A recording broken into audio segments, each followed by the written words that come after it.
এই যে দেখেন কি অবস্থা, কিছু আলু কিনে এত জ্বালা। কদিন আগে যে ফ্রিজের নিচ থেকে মাটি বাই করলাম, এখন আবার এই যে শোকেজের নিচে এদিন ধরে মাটি তুলছে। এটা বাই করাও সম্ভব না, শোকেজ যত করে না সারাইতে পারবো। তাই সকালবেলা উঠে যেন জিনিসপত্রগুলো সব বাইর করা লাগতেছে।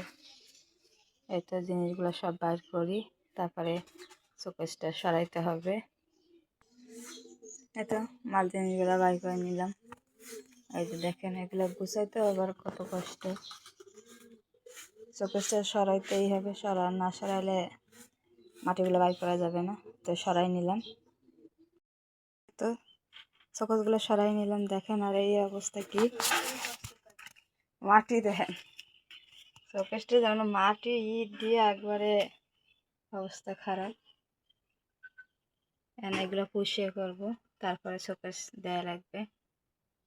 এইগুলো কষ্ট, এগুলো যেমন যেমন মাটি তুলছে, দেখেন ইটের পর পর সব তুলছে।